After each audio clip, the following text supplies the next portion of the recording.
Hey guys. So, before getting into what is the topic of discussion of this video today, I just wanted to ask you one small question. How does wisdom come from? Your opinion, please post down in comments. And the answer would be our topic of discussion today. So, any guesses? Guys, wisdom comes not from the age, but from our learning and education. So, today our topic deals with this particular quotation. So, before getting into the topic, we have already completed two important steps of staffing, that is recruitment and selection. So, before getting into the third step of of the staffing process, let us furnish the information and let us discuss about the differentiation between recruitment and selection. In my earlier videos, I've been stating you continuously that both recruitment and selection differ from each other and they vary from each other. So now let us know what is that thin line of difference which is making them both different. So as usual, along with the basis of comparison, today we are going to learn differences of recruitment and selection, then continuing with the third process of staffing. Okay, what is the first point of distinction between both recruitment and selection? First of all, in all your business studies and commerce, all your differences start with a clause called meaning. Not only this, but any type of subjects you deal with, first you need to get actual meaning of the words. So first coming to the meaning. Recruitment. What is recruitment? Recruitment is a process of selecting prospective employees, stimulating and encouraging them to apply for various jobs in the organization. Coming to selection, selection is a negative process of eliminating people from those who have applied to apply for various jobs in an organization, where you eliminate the people who appear unpromising and you select the most suitable candidate. So this is a clear meaning of both recruitment and selection. Coming to a second point of difference between recruitment and selection, it's the nature, it's the approach of approach. Recruitment is a positive approach because you're not removing any candidate, you just are inviting them to apply for various jobs in your organization. Coming to selection, it is a negative process because you're dealing with elimination of people. So that is a negative process. Coming to the third, objective. What is the main objective of recruitment? The main objective of recruitment is inviting various people to apply for various jobs in your organization. It's a type of communication with the people. Coming to selection, you're selecting this most suitable person for that job or for that vacancy in your organization. Coming to the next point of difference is your key factor. What is your key factor behind recruitment and selection? Under recruitment, it's advertising about the vacancy in your organization, whereas in your selection, it is appointment of the candidate. Here you just inviting, here you actually appoint the candidate. Then coming to the fifth point of distinction, it is sequence. Recruitment is the first step of staffing and selection is the second step of staffing. Then process. Recruitment. What is the process of recruitment?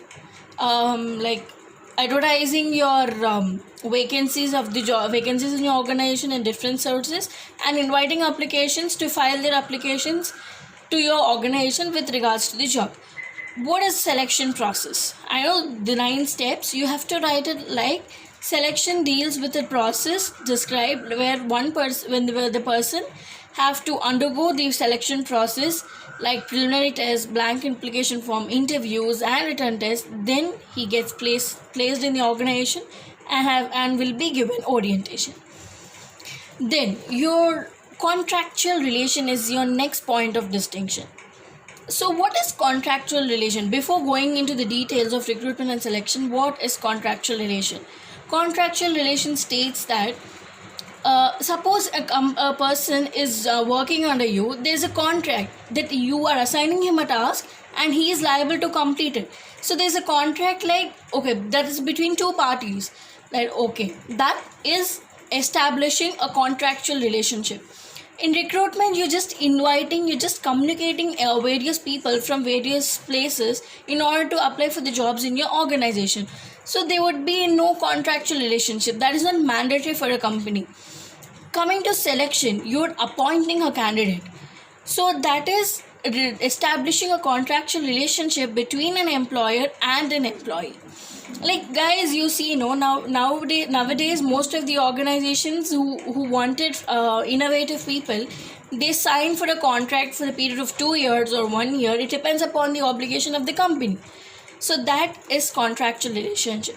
Your last point of distinction would be method. How costly or how effective this method is. Recruitment is an economical process, guys, because you're just furnishing information about a vacancy in your organization. But coming to selection, it is an expensive process because you have to forego all the 9 procedural steps which I explained in my earlier video.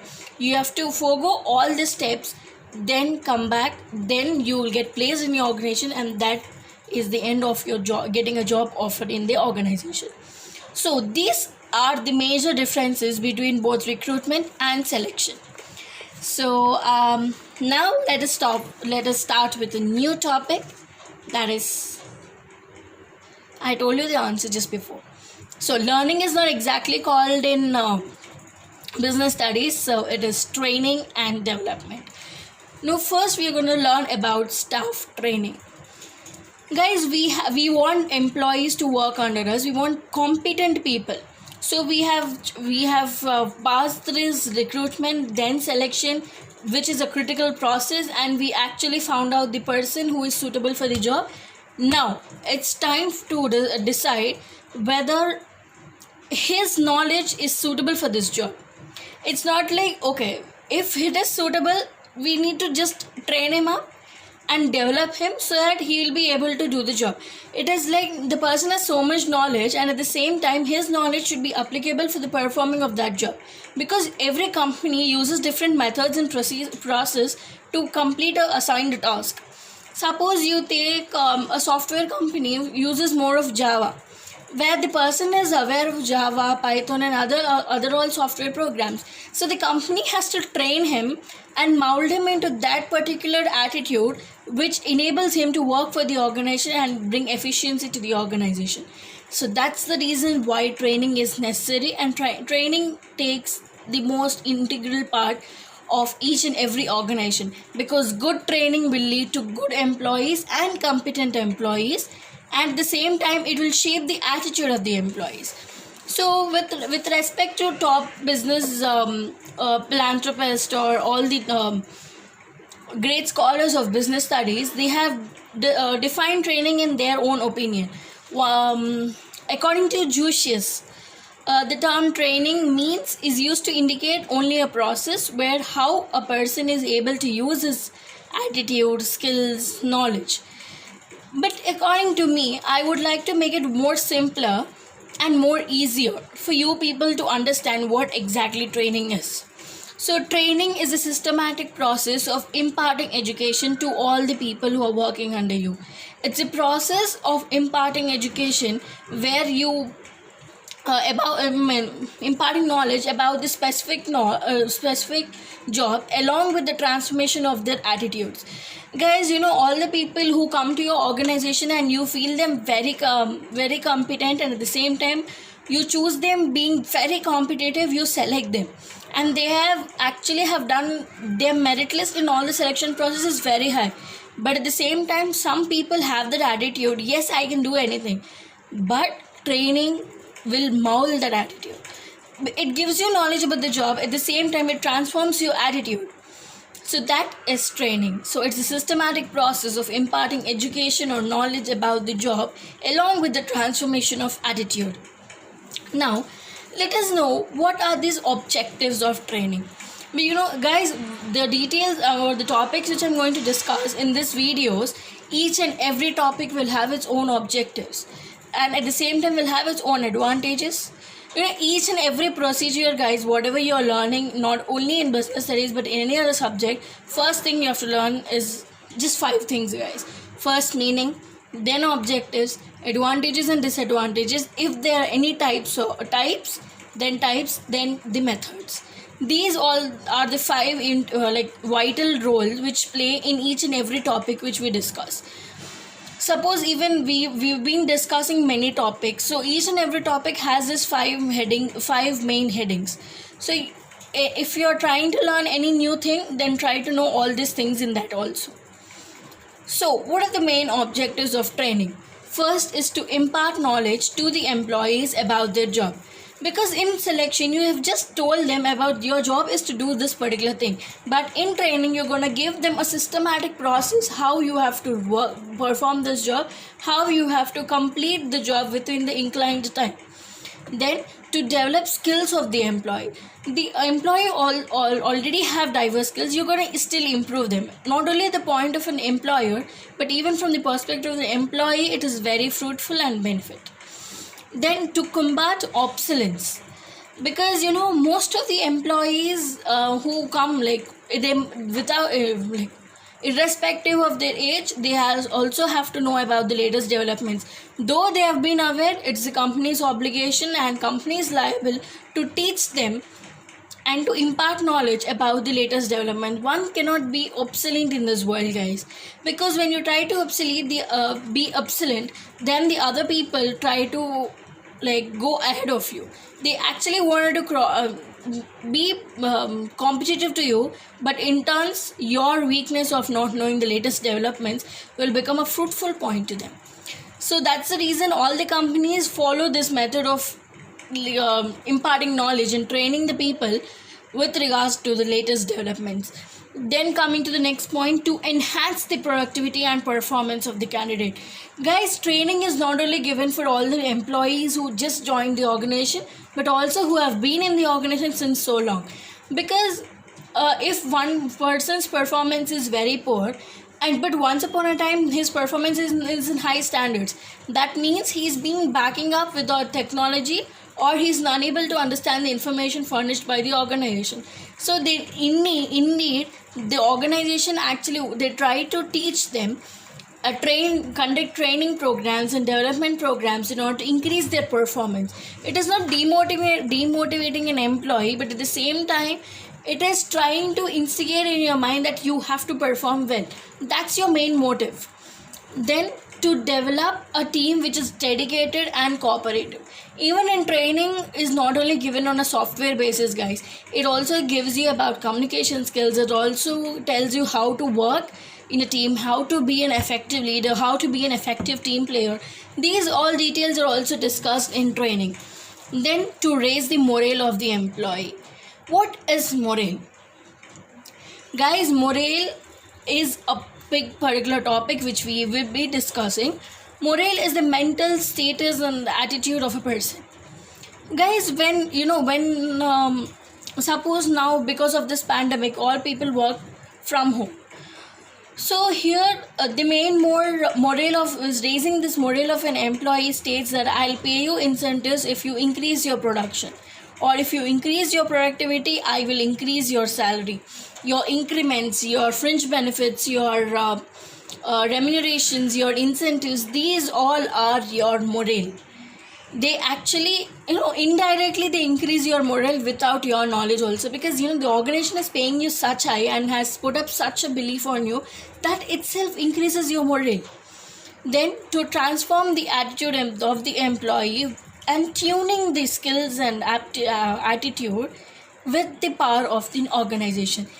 This is the most important point, because it is transforming your attitude and tuning your skills according to how it is necessary for an organization. So that is the most important way of training an employee. How far you can keep an employee within your hands is how far and how best training you are being given. Then to equip the employees to cope up with the change in an effective way. Guys, a business or an economy is always changing in nature. We are not static people, we are dynamic because we change along with the surroundings. So training is also given to cope with efficiency. Now if there is a change in machine, suppose a live example about this is your accounts. Before, somewhere in early 90s or 80s, How would these accounts be calculated? They used to have lots and lots of large books. Now they're used to maintain journals, ledgers, then your trading and P&L, then your balance sheets, then your income and revenue statement, then your cash flow statement. These all are done handwritten. Now there's a software called Tally where you just enter a transaction and that's going to give you the entire details until till cash flow. So that technologically advanced we have become right now. So now that change, and you try to explain it to an experienced employee, he fails to understand, but you try to train him, then he'll learn it. There's a quote, right? I tell you, like, it's like I'll tell you something, you may, okay, I have read it somewhere, but when I teach you, you may remember, but when I involve you in doing the things, you will learn. So that's most important, no? When I tell you in verbally or in a formal language, you may, okay, yeah, she told me then, yeah, she told me then. When I try to teach you, you may remember, but when I try to involve you in the same work which you have to actually get equipped with, then you will obviously learn. You will have that instill in your mind, okay, you have to learn, you have to learn, you have to learn. That's what is created by the organization. So coming to the end of this learning objectives of training, how many of you think that training and development are the same? By the way, what is development? So development is, what is training? I told you training is a systematic process of imparting knowledge, but development is imparting knowledge only about your job and how far you need to be effective in this particular job. But development is training you individually, physically, mentally. It's actually training you overall performance of the employee is your development. Training is just imparting knowledge, but development, you're being developed from inside. Guys, development has been questioned in many ways, guys. Development is not a small topic, but it's a large topic which we are going to discuss in my upcoming videos. But today we are going to learn how people say training and development is necessary. Training and development is plays an utmost part in every employee's life. Training and development go each hand in hand. Without training, you can't be developed, and without development, that indeed means that you're not being trained well. So even there have been differences between training and development, but I'm going to make it a very easy way for you all guys to remember. Because if someone comes and asks you about the differences between training and development, I don't want anyone watching this video to have a suspicion in your brain that, okay, what training, different training, development. Guys, how many of you know this 4 important questions where, each and every one, even in debate or even in elocution, these are the 4 questions which you have to be answered. Who, what, why, and when. 4 W's. These we have been learning since our childhood.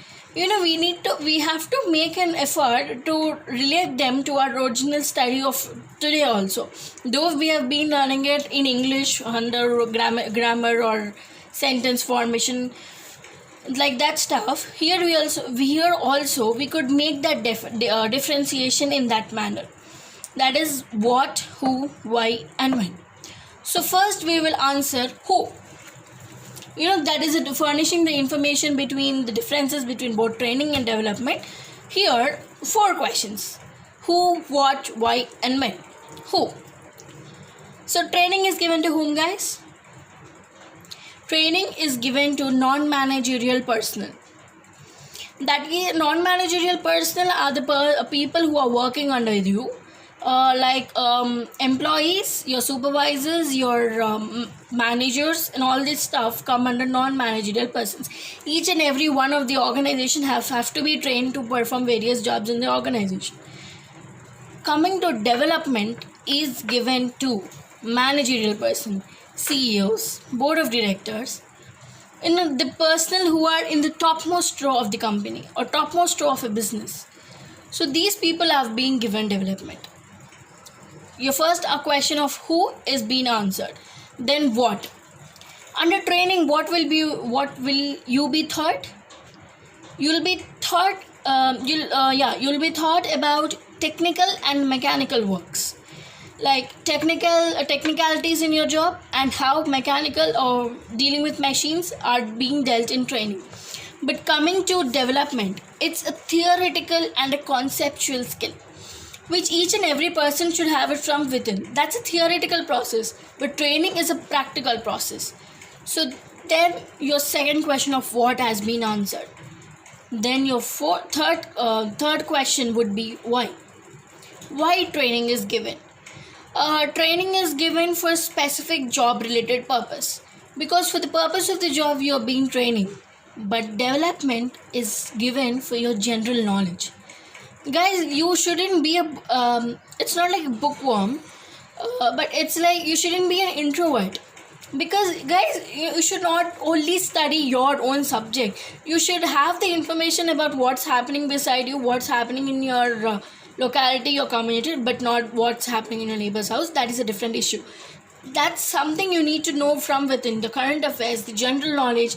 See, I've been just scrolling the YouTube the other day, and I find few videos where one girl has been asked about what is this capital of India, and with a question mark on her face, she answered it China. I really don't know. That might be a prank video or a real video, but still, guys, we have to know. If I suddenly ask you who is the president of our country, we sometimes fail to answer. I really do, and that's very pity on ourselves, guys. We are staying in one country, and we need to know who are the chief ministers, who are the governors, at least of our state. And India, president and prime minister. Though prime minister is always the face which is being projected always, where the president is his hidden face, but he is the head of the executive. So that's a different history, right? I'm not going to get civics here. But see, guys, you have to learn the general knowledge also. So development is given to gain general knowledge. So your 3 questions have been answered. Now what's your 4th question? When? Guys, when is the duration of time and during what time you have been trained? So obviously training is for short term. One cannot be trained for the whole life. But development is a long term run, where you will be taught how to face hindrances in your life also. Guys, development is overall the performance of you guys, of you personally. Now, training is process of imparting knowledge. Education, what is education? Education is also imparting knowledge. So, is training and education different? Yes, training and education is different, because guys, training is given in a short term, which I've earlier stated, but education is a long run. Education cannot be given in 1 or 2 years, where that you can be a high professional in the profession which you wanted to preach. But training is given only for a job related purpose. But education is somewhat which lays foundation for you to be capable for that training which you are taking in a prestigious organization. So education is very important. Nelson Mandela has said a beautiful words about education. Education is the beautiful weapon that you can use to change the world. And that's been being used by many scholars, and they've proven that education can do anything. I need not tell you about the CEOs of the present companies, Steve Jobs or Satya Nadella, or you have some. Okay, you have many CEOs. You have Satya Nadella, you have Steve Jobs. These people, though being backbenchers, their knowledge only has put them at that point of stage and at that point of stage. So Narayan Murthy, these all people have faced many struggles in life, guys. Once when you find free time, try to learn about this. Not learn, read about these people. How to become Steve. This is the excellent book, How to Become Steve Jobs. That's an excellent book which I've wanted to read, and I already completed reading it also. That's an excellent book which I want everyone, each and every one of you to listen to read, or at least know about him.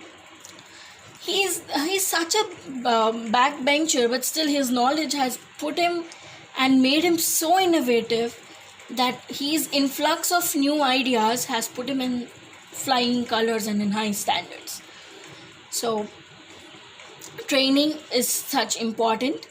So coming back to your topic, training is very much important for each and every organization.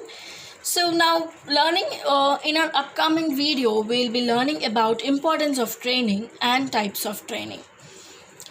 So this is just a basic information about training. Guys, what's the importance of learning?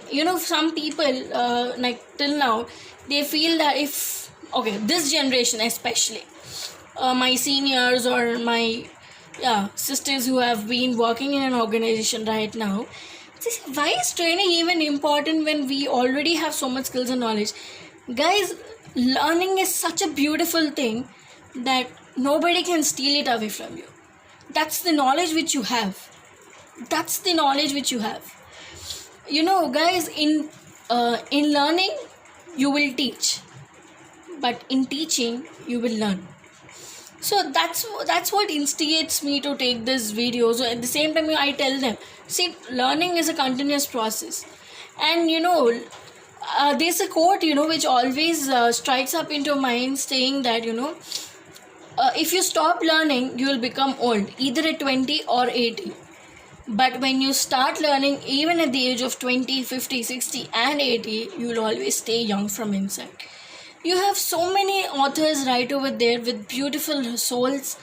Actually, when you read a book, their souls depict the story. That effective they write, and that's what increase our communication skills also, guys. So in this holidays, after all your works are get completed, try to read novels. They're very much interesting. Read by Chetan Bhagat or Carol Keen. If you like in detection, you can go for Nancy Drew. And you have so many books to read. Guys, all of us have mobile phones. And you have all online reading books apps also. So try learning and happy reading. And thank you.